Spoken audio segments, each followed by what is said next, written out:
What is going on, investors? Hopefully, you guys are having a great day out there. It is time to talk about Square Incorporated, ticker symbol SQ. The company is down about 2% during the regular trade, and I've been watching this stock for the last couple minutes. It's been up, it's been down. Basically, we are now down in the after hours, down to $239 per share. Again, during regular trade, we ended at about $247 per share. So the stock is trading off quite a bit, but we'll talk about it from a technical perspective. This might be just pulling back into an area of demand where the stock will find some footing. But if we do break through these levels, it could create buy the dip opportunities in Square. Now, what's creating these opportunities is the fact that Square reported their Q3 earnings after the bell today. Revenue came in at $3.84 billion.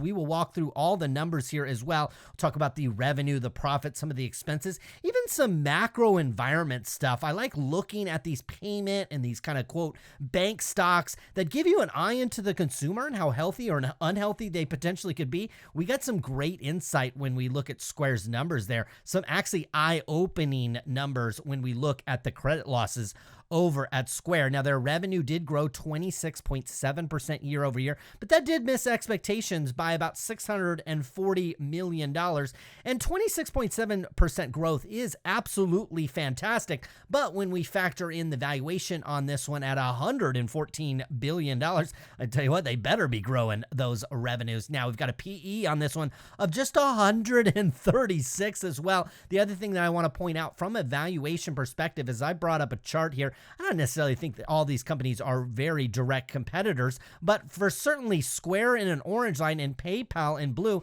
very closely linked. And we actually see from a price to sales perspective, Square is actually trading south of where PayPal is trading at about 11 times sales. Square's trading at about 7 times sales. And quite frankly, you get close to that 5 times sales mark on Square, it would be near a 3-year low on that multiple. So as this stock continues to pull back, that price to sales multiple actually starts to make a little bit more sense when it comes to what Square is doing. The other stock that I have on here is Affirm, which is just your straight buy now, pay later platform. Obviously, they have other growth avenues that they can get into, maybe crypto, maybe stock trading, just like we've seen PayPal and Square kind of mingle into.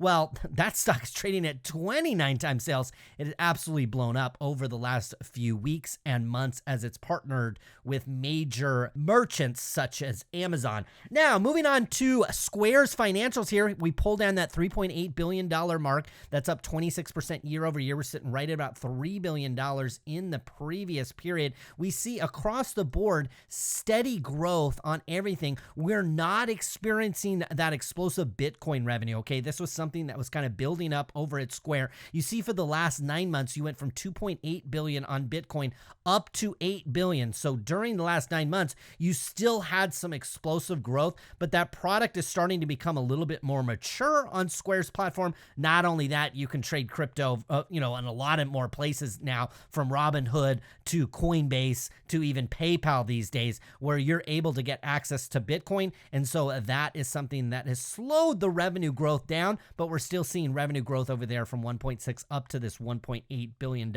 That's why our revenue growth, it is slowed to 26%. I know that when we've done Square in the past, the revenues were growing far faster than that, primarily because their Bitcoin revenue was growing really quickly. But all these other businesses, quite frankly, are growing quite nicely. Now, let's take a look at the cost of this revenue. So off this transaction-based revenue, you made about $1.3 billion. You had to spend $754 million to acquire that. From this subscription and service-based revenue, you love this because take a look at this. You actually want this to grow fast and grow rapidly. And it did. Over the last quarter, it looked like it grew over $250 million. We'll take a look at the cost on that. You only paid $132 million to get this $695 million worth of revenue. Boy, that's a high margin business. You gotta love that. Now, the hardware revenue is essentially a loss leader, okay? They made $37 million, but they paid $51 million. They're basically giving away the hardware or subsidizing it to a certain degree to get you locked into into the subscription and service-based type revenue and this transaction-based revenue as well, more specifically. Now, on the Bitcoin side as well, very low margins, okay? Off this $1.8 billion worth of revenue, we had $1.78 billion worth of costs, so extremely high margin. But look, still a couple $100 million in terms of gross profit on that, and certainly could drive some of these other revenues as well and could help you retain and attract customers. Well, I tell you what, it's definitely a business that is worth it, and Square has done a nice job moving into the crypto space and generating a profit from it at the same time. Now, our gross profits, we take this $3.8 billion worth of revenue, we minus off our total cost of revenue of $2.7 billion. In the previous period, we were sitting about 2.24.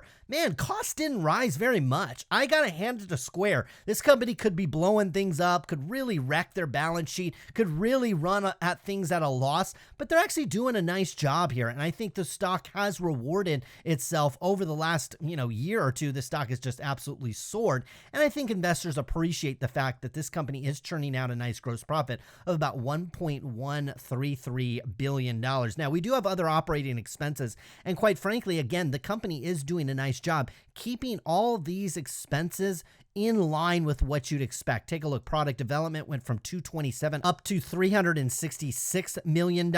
Sales and marketing ticked up as well. Our general administrative ticked up quite a bit. Now, here's the little bit from a consumer perspective. This is really a macro thing. This is like a little bit outside of what Square is doing, but transaction and loan losses, look how much these grew. Okay, $62 million worth of transaction and loan losses. Look where you were the previous period, okay? You were at $15 million.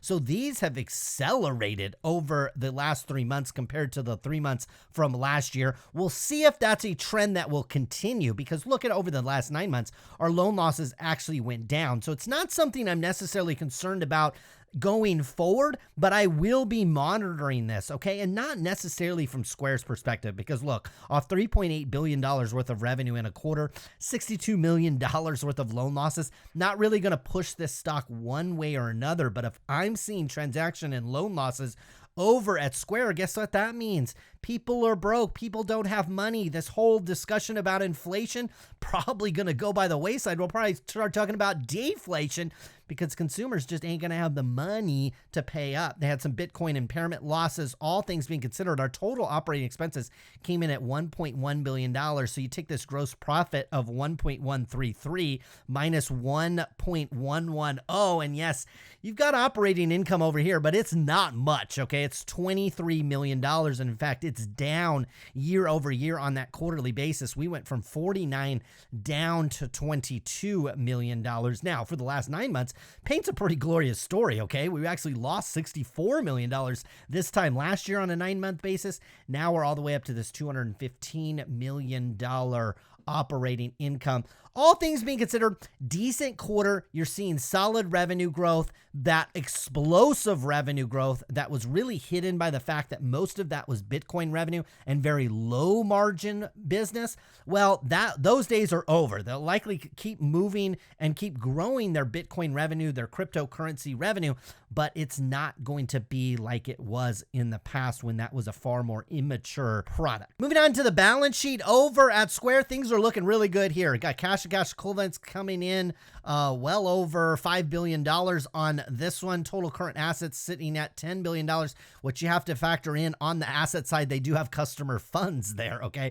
$2.7 billion worth of customer funds. Obviously, that's not something that Square wants to run away with unless people want to happen to go to jail. Long-term debt coming in at $4.7 billion. We'd expect that to likely continue to rise as this company continues to be very aggressive, acquiring other companies, acquiring assets to help grow this business. I think they can afford it from a balance sheet perspective to a certain degree. From a cash flow perspective, things look beautiful because you pull down this net income number of $239 million, and we get to add back in just $430 million worth of stock-based compensation. And I say only because I'm absolutely joking, okay? The fact that your net income for this company was at $239 million, and the executives and the employees benefited $430 million worth of stock-based compensation over the last 9 months is just astronomical. I mean, it's nearly twice the net income. That's going to give you absolutely explosive cash flows of $672 million. In terms of investing activities, most of this is just shifting money kind of from one side to the other, whether it's a customer account, Square's account. You did have a little bit of purchase of property, plant, and equipment, but it's nothing more,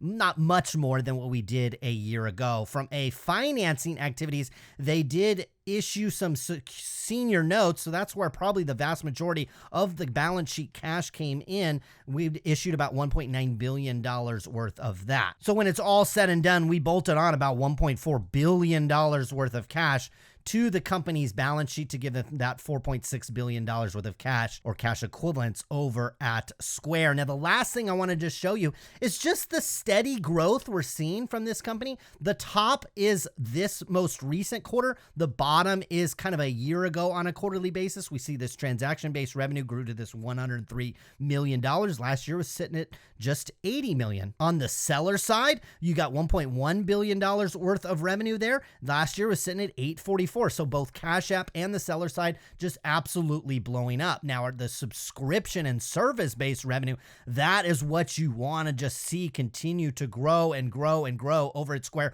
because that is the absolute high margin business. You had $474 million versus $354 in the previous period on that Cash App. From the seller side, you went from 93 up to this 162. That is absolutely phenomenal growth. That is where you want Square to have their focus in the future, is this subscription and service-based revenue is super high margin. And this company, in my opinion, needs to continue to pump out the margin and pump out those gross profits to start making sense of this $114 billion market cap. Now, like we talked about, the stock is bouncing around in the after hours. It's down here at about $240 per share. I'll put a big red line here so you guys can see about where this stock is. It is trading underneath a level that I have marked out at about $245 per share.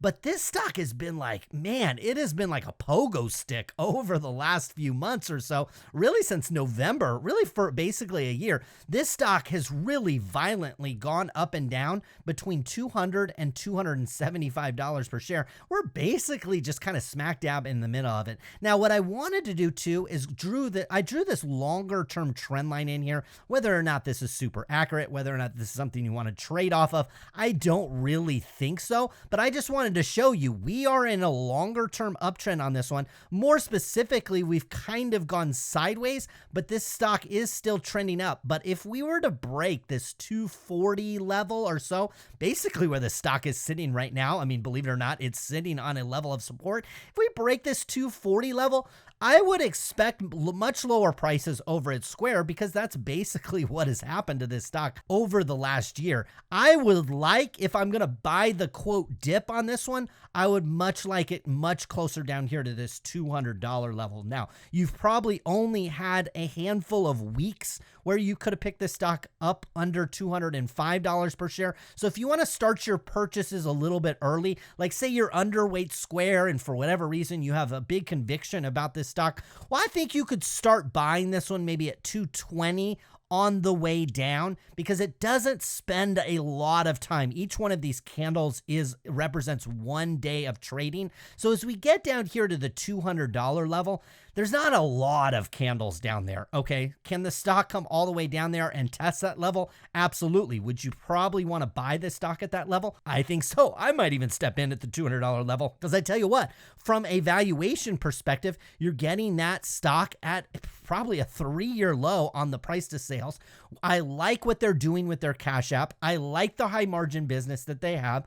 I like that they've expanded into other areas such as crypto, such as banking for people under 18, people that are underserved on the banking side. They've got this merchant processing. They've got stadiums like SoFi Stadium that are using their service.